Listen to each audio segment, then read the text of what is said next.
Pag-uusapan ay bilang ng tao sa Pilipinas. Nakalimutan siguro ng dating senador na yun din. Opo. Yung napatala sa Biblia Oho. na ang kalaban niya daang libo eh. Si Gideon, Kong. Buhay ni Gideon O niya. di, medyo kinakabahan nga si Gideon eh. Opo, Alam mo naman ang kasaysayan nun. Nasa avatar mo yan, Nelson. Opo, eh. Pinabawasan pa nga eh. Sabi niya, kaya lang si Gideon, talagang nasa panig naman ng Diyos eh. Ay, di ba? opo. Mandirigma Kaya lang, talaga eh. kung tao lang din, Ay, siyempre, medyo May pakiramdam ho yan. kinakabahan din naman sapagkat daang libo naman ang kalaban. Ang sa kanya naman wala pa yatang 1/5 nung... Ay, yung bilang ng kalaban nila, Kong. Ngayon, gusto niyang dagdagan. Oho. Sabi ng Diyos, masyado kang marami. Marami pa niya yan. Masyadong marami. Siguro nabigla sa, Diyos ko po, daang libo, ito lang po yung sa akin, 1/5 babawasan. Hindi, bawasan mo. Maraming kaparaan ang binigay ang Panginoon Diyos yan eh. Kung hindi ako, sabi niya, o sige, sabihin mo sa kanila, yung gusto nang umuwi, pauwiin mo. Nung sinabi niya, yung sinong gustong umuwi, ang daming umuwi. Nagpunasan din, Teka muna. May natira pa. Marami pa. Okay na po ba ito? Hindi, testingin mo ba? Painumin mo sila dyan sa ilog. Kung paano uminom sila. Kapag ka uminom, parang aso, tanggalin mo yun. Papauwi na. Nabawasan na naman. Napakaraming umiinom, kumakahuli. Opo. Hanggang sa matira, 300. 300 na lamang. Tama kayo, Kong. Oh, sabihin mo dyan sa kung sino man yung dating senador na yan. Oho. 300 na lang ang humarap laban sa daang libong kalaban. Oho. Anong nangyari? Nagsitakbo lahat yun eh.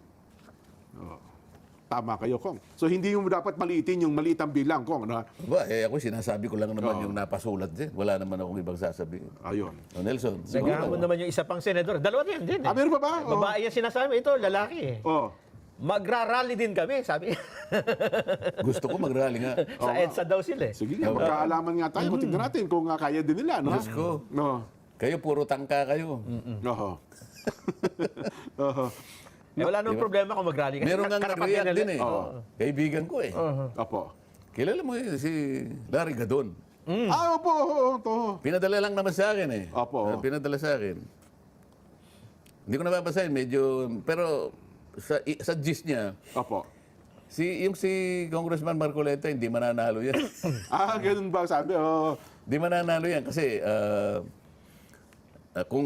ibig niya kasing sabihin, akala niya siguro, wala na ako sa panig ni Pangulong Bongbong Marcos. Okay, opo. Hindi ko nga alam kung bakit niya sinabi yun.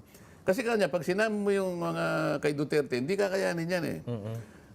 Maswerte na yan kapag yan ay nakakuha ng boto na 4 na milyon. Kasama na ang iglesia. Oo. Oho. Itong analysis niya, tingnan mo kasi yung dating chief ng police, PNP, si General Eliazar kanya. Opo. Oho. Yan, sinuportahan ng iglesia yan. Tingnan mo, umabot lang siya ng 10 million. Opo. Eliazar, tama Di kayo. ba? Opo.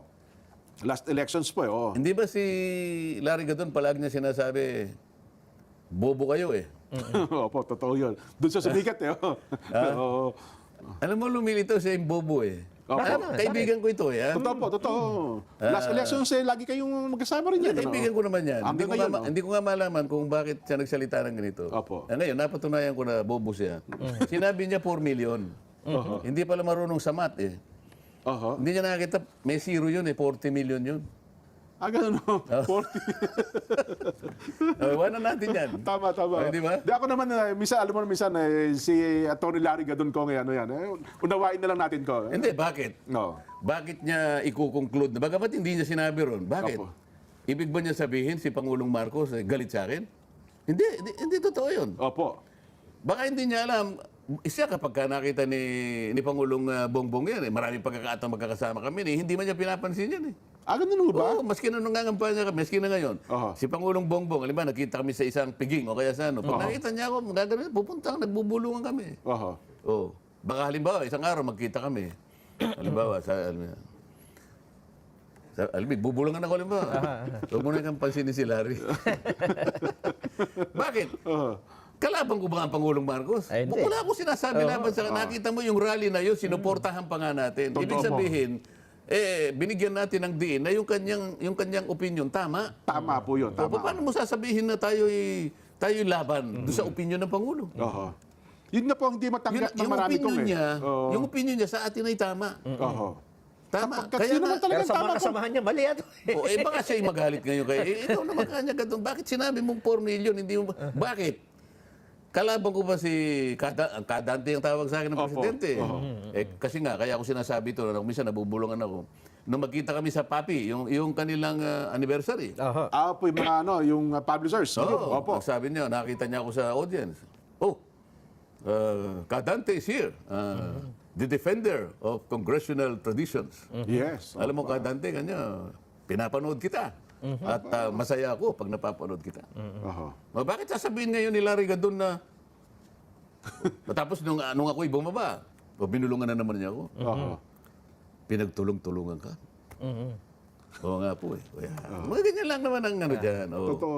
Ang iba kasi kung pinipersonal, kung hindi kayo kasang-ayon nung kanila, akala nila, kaaway na kayo nung mga taong kanilang pinaglilikuran. Baka magtakas siya. Umatras si Manong Chabit. Tama. O baka hindi niya alam kung ano yung binili ni Manong Chabit. Ba? Oo. Secret, di ba? Kayo po may binilin, Kong. Ha? Secret. Oo. Nabulungan din. Baka magtaka siya. Akala niya 4 million. Hindi niya nakita yung zero na nakatabi. 40 ho yun. 40. Dito siguro mauunawaan na ng ating mga kabayan ko. Kasi yung, aywan ko ba, meron ho pa rin mga, kakaunti na lang naman ko. Konti na lang. Itong mga bumabanggit na pumupuna. Hindi mo talaga mauubos yan. Totoo, we cannot please everybody. Ika nga, no? Di ba? Opo. Pero sagutin na rin natin ko, baka para at least may tama naman yung ilang mga followers nila. Sabi nila, akala ba namin walang bahid ng politika? Bakit nagsalita si Kong Dante dyan sa inyong pagtitipon na yan, prayer rally, di ba politiko si Kong Dante? Ganun ho ang kanilang insinuasyon, Kong. Paano ba natin sasagutin yung punto nilang yon? Then, siguro hindi nila napakinggan kung paano ako in-introduce. Yan, tama po. Sana maging sensitive sila. O, sana pinakinggan nilang mabuti. Doon po kanya, doon sa kawalan ng rule of law, ay ipapaliwanag po ng ating kapatid na abogado. Yan. Si Edwin Sabala po yun, Kong. Si kapatid na Dante Marcoleta. Diyan ang partisipasyon ko doon, hindi bilang congressman. Opo. Nandun ako sa tawag ng pamamahala Opo. ng pagkakaisa. Naatasan ako na ipaliwanag ko yung parte na kung saan nagkakaroon ng hindi pagkakaunawaan sa mga proseso tungkol sa rublo sa batas. Iaambag ko yung aking nalalaman tungkol doon. Tama At sa po. dami naman ng nag-comment na positibo, na kung i-discuss ko ngayon, baka tatlong araw hindi pa tayo matapos. Tama kayo, Kong. So, dapat nakita nila, hindi yung aking pagiging congressman. Kaya nga pati yung pagpapakilala sa akin, hindi man lang binanggit na congressman. Para maunawaan nila na ang participation ko doon bilang gahanin Abogado. na abogado. Opo. O kung hindi pa nila maintindihan yun, Kaya nga, Bahala na po kayo. ang naging topic nyo doon, Kong, ay yung usapin ukol sa rule of law. Oo. Yung pagkapatupad ng mga batas. Ipaki-expound nyo nga po, Kong, yung punto na, ang impeachment process ay nasa konstitusyon yan, nasa batas naman yan. Bakit ba ang dating ba, parang sinasagkaan ba natin ang impeachment process? hindi ba binanggit ko ron, sabi ko, ang Iglesia ni Cristo kahit kailan hindi tutol sa impeachment. Yun, tama Paano po, mo Kong. tututulan ang isang mekanismo na nakasulat mismo Opo. sa saligang batas? Ang impeachment ay yung proseso na nakalatag sa saligang batas kung merong problema Ayan. doon sa opisina ng isang tao na gusto nilang impeach. Maraming impeachable officers. Tama po, Ang Pangulo, ang pangalawang Pangulo, ang mga Sa COA. ang mga miyembro ng independent commissions katulad ng COA, ng Comelec. COMELEC, Yan, opo. at saka ng Ombudsman. yung ombudsman at saka yung civil service. Civil Service at ganun Commission, din opo. yung mga miyembro ng Korte Suprema. Yan, opo. Kung Mga halimbawa, justice. merong problema doon, hindi mo siya kaagad maaalis eh. Hindi mo pwedeng alisin. Halimbawa, dinimanda mo yung impeachable officer. Criminal halimbawa. Hindi mo rin siya maialis kasi isa lang ang paraan para alisin mo siya. Ito yung impeachment. Ngayon, gusto kong ipaliwanag